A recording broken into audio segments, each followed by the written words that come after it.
You. What up? All right. We got another one from MrBallen. Another one from MrBallen.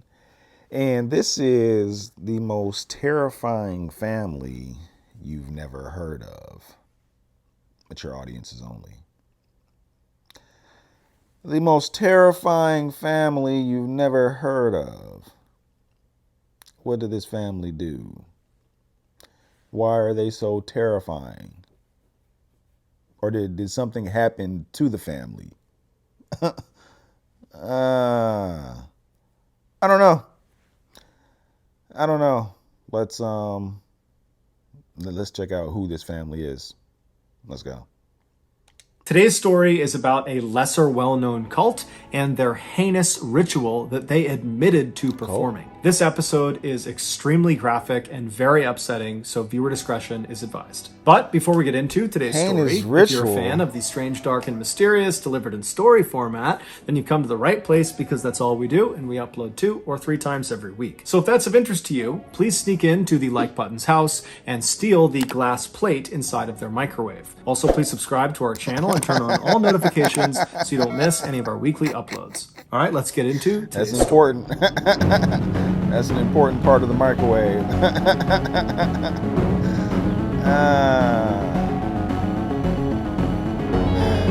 The killing hour. Oh, God. Okay.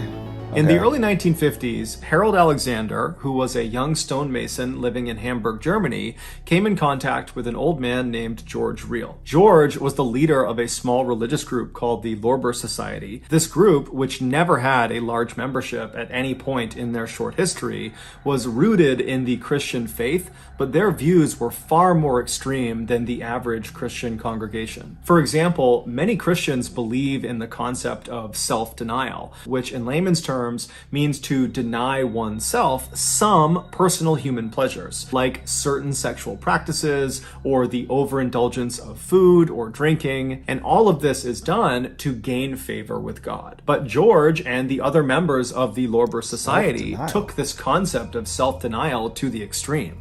They practiced it so aggressively and so literally that nobody in the society could really have a life of their own. All they could do to adhere to their society's very strict rules was to worship God 24/7. In addition to their very severe lifestyles, members of the Lorber Society also believed that anybody outside of their small society was basically evil. So Harold meets George. It's unclear exactly how he meets George, but he does, and immediately Harold is blown away by George. He thinks he's totally incredible, he's so charismatic, and apparently George felt equally highly about Harold. And so right away they have this friendship they strike up, and Harold and his wife Dragma, they end up joining the Lorber Society, and they completely give themselves over to this very intense lifestyle, and they listen to everything George tells them to do. And then very quickly after Harold and his wife had joined this society, their leader George became very ill, and it became clear he was going to die soon. When George was on his deathbed, Harold went to visit him,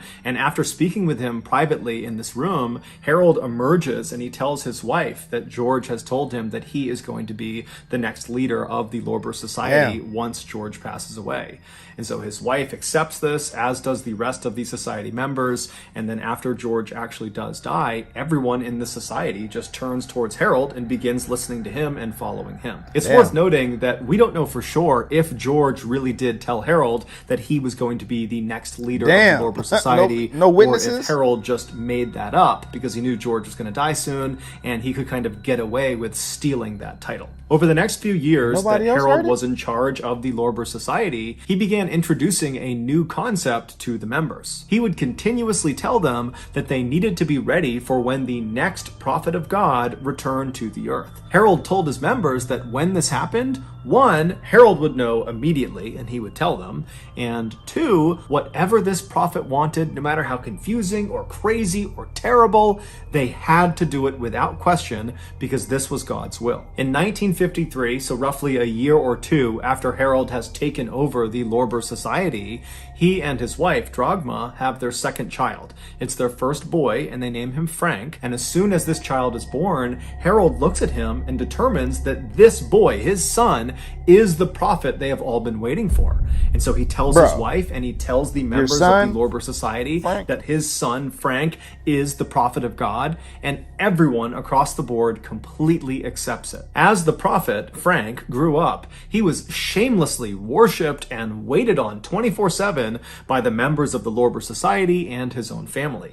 And so naturally, this had a profound impact on the way Frank thought and how he behaved. By the time Frank was at the age of grade school children, he fully believed that he was the prophet of God, and he began using that authority to kind of boss his family around more than he really needed to, especially his three sisters and his mother. But no one ever intervened because, again, this is the prophet of God and he can do whatever he wants. When Frank turned 16, he started thinking about girls and sex, but he was conflicted because he had been taught everybody outside of this society he was a part of were evil. And so he didn't want to pollute himself by having sex with these evil women. And so he went to his father and told him that he wants to start having sex with his mother and his sisters in order to stay pure. And his father, Harold, not only embraced the idea, he encouraged it. And in fact, he would often join in with his son during the sexual intercourse. As for the four Alexander women, they completely accepted their new roles as sexual objects because they believed by doing whatever Frank the prophet wanted, they were serving God. Eventually, one of the sisters began talking to some of her very few friends at school about how she was kind of jealous of her other sisters for all the attention they were getting from Frank. And so the friends kind of picked up on this strange relationship between the siblings, and before long, rumors had started about there being some incestuous relations inside of this family, and those rumors eventually made their way to the parents of students, and then from the parents, that made its way to the police, and before long, Harold had discovered that the Hamburg police were about to launch an investigation into his family. And at the same time, Harold also discovered that members of the Lorber Society, they had heard about these incest rumors as well, and they had their own suspicions already, and they were not on board with incest. And so they were very clearly starting to distance themselves from Harold and his family. And so it was pretty clear to Harold that the writing was on the wall. He and his family were no longer welcome in Hamburg.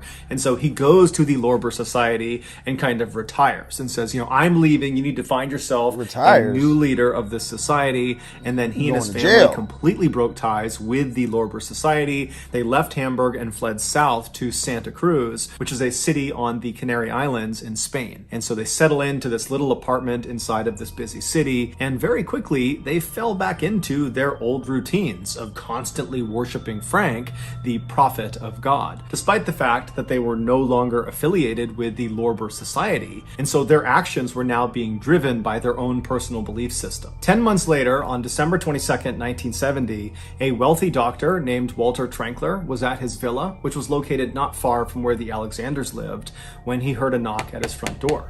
When he opened the front door, he saw there were these two men who he didn't recognize, who were covered head to toe in what looked like mud. And at first, he was totally taken aback by their appearance and almost wanted to just shut the door. But in order to be polite, he kept the door slightly open and said, hey, how can I help you guys? And the two men would introduce themselves as Harold and Frank Alexander, and they were there to speak with one of their family members, Sabine. Sabine was one of Frank's two younger sisters, and she worked for the doctor as a housemaid. And so the doctor, he didn't know any of Sabine's family members, so he just kind of took their request at face value and said, hold on, let me go get her. And so he leaves the front door, he goes into the kitchen, and he finds Sabine, this 15-year-old girl, and he tells her that your father and your brother are waiting for you outside. They want to talk to you. And so Sabine, without saying a word, puts her knife and the food down. She walks out of the kitchen with the doctor, and as they're walking towards the front door, the doctor stops about 10 or 15 feet away from the front door to kind of allow Sabine to walk up and have a semi-private conversation with her relatives, although they're still inside of his house, so he didn't want to go too far. And so the doctor is standing maybe 15 feet away, wondering if he should just turn around or maybe just go into the other room to let them speak, when he overhears the father, Harold, say something truly horrific to his daughter. It was so shocking that the doctor stopped what he was doing, turned, and looked directly at Sabine to see how she was going to react to what she just heard. But to the doctor's absolute shock, Sabine didn't break down and start crying or start screaming out in pain or anguish. Instead, she reached out and grabbed her father's muddy hand and pressed it to her cheek and said, "I'm sure you did what was necessary." And then the two embraced. The doctor stood there totally shocked, staring at these people, wondering what the heck they're doing. Why are they here? What are they talking about? Is this really happening? And then he just kind of blurts out, "Hey, I'll be right back. Stay right there." And then the doctor turned around and darted out of the front hall into another room where he barricaded himself inside, and then he called the police. When the police showed up just a few minutes later, they rolled into the front lot and they saw Harold, Frank, and Sabine were still just casually standing in the front doorway of the doctor's villa, seemingly not really trying to go anywhere or do anything. And so the police get out of their car, they walk up to the trio and they say, "What's going on? What are you doing here?" And Harold very calmly and casually tells one of the officers the same horrible thing that the doctor overheard him saying to Sabine. Except this time, Harold specified to the officers where this horrible thing took place. He said it happened inside of their apartment. The police were shocked at Harold's candidness and the fact that his two kids were standing right next to him and they're hearing what their father is saying. They too are just totally detached and very calm, as if nothing their father is saying is having any effect on them. It's just totally business as usual. And so the police asked Harold to repeat the story a few times to make sure they were hearing him correctly, and then they just arrested Harold and his two kids. After the three Alexanders were brought to the police station, 3 other police officers were sent over to the Alexander's apartment in Santa Cruz to see if what Harold had said was actually true. And when these officers opened the front door to that apartment, they immediately could tell it was all true. The following is the story of what happened inside of that apartment based on the testimony given by Frank and Harold. On December 21st, 1970, so that's one day before Frank and Harold arrived on the doorstep of the doctor's villa, the father and son were home in their apartment with the mother, Dragma, as well as 2 of the 3 sisters. It was 18-year-old Marina and 15-year-old Petra. The other sister, Sabine, she was over at the doctor's villa. She was staying with him for a couple of days while she worked there. At some point that afternoon, Dragma and Harold left the living room and went into one of the bedrooms to lie down and take a nap.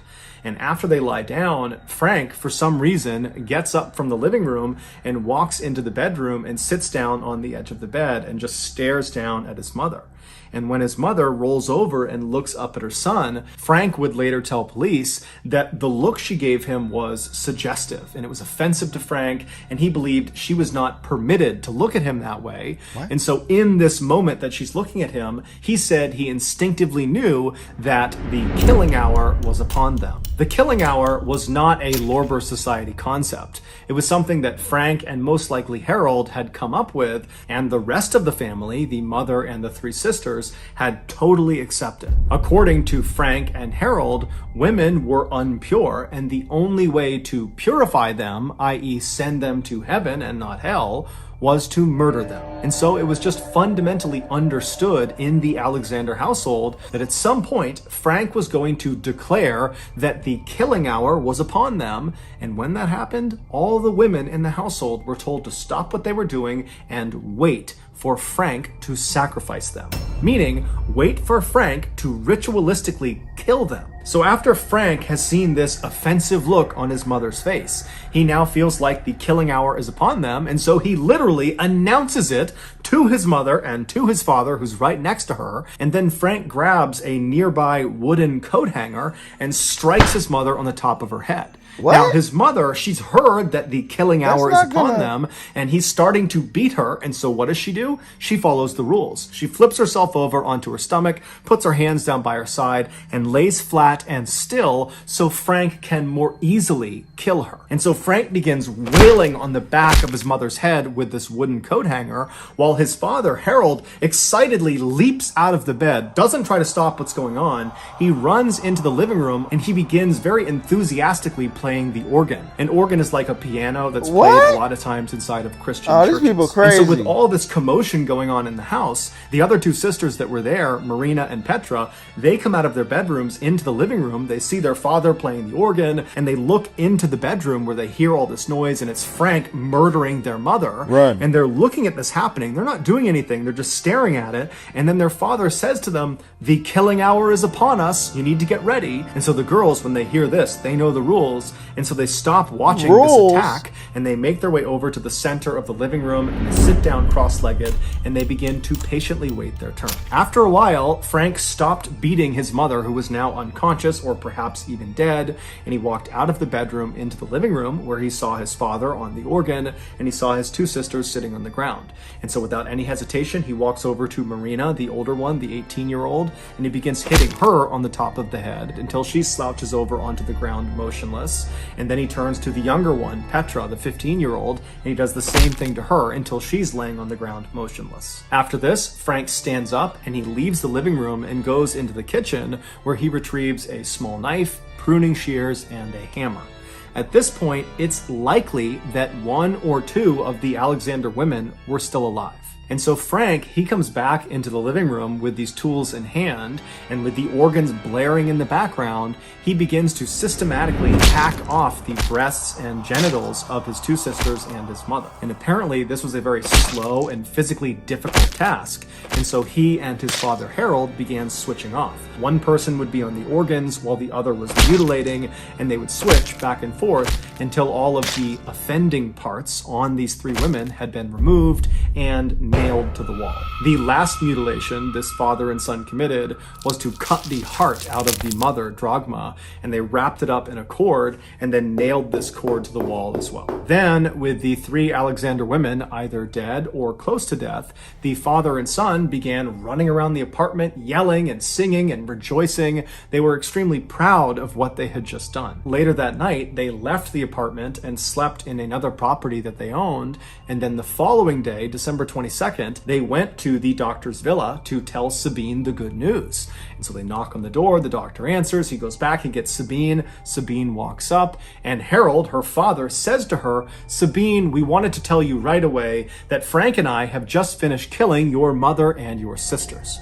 To which Sabine walks up to him, takes her father's hand, presses it to her cheek, and says, "I'm sure you did what was necessary." This, of course, is what the doctor saw and overheard that was so horrible and prompted him to call the police. It was also the moment when he realized that was not mud all over these two men. Blood. That was their family members' blood. Psychiatrists would ultimately determine that Frank and Harold were not mentally fit to stand trial, and so they were both committed to an asylum for the criminally insane. Both men never showed any remorse or regret about what they had done. In fact, they continued to justify their actions by saying, because of them, these three women got to go to heaven. As for the one surviving daughter, Sabine, she pleaded with authorities to let her go live with her brother and her father in this asylum, but they rejected this request and sent her to live in a convent, which is a building that nuns live in, and no one really knows what happened to her after that. Shockingly, in 1990, so roughly 20 years after Frank and Harold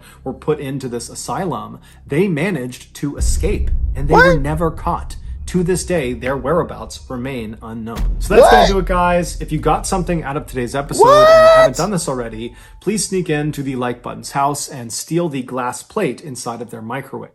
Also, please subscribe to our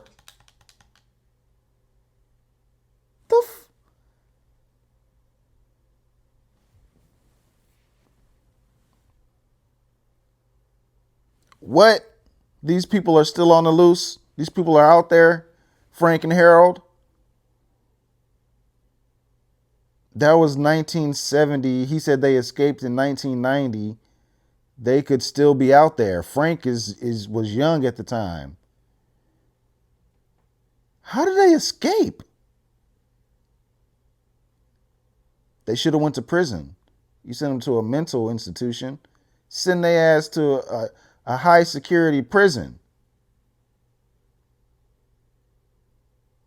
Oh, man, that's I guarantee you they've done something since they've been out. Since 1990, they escaped in 1990. Oh man, that's scary.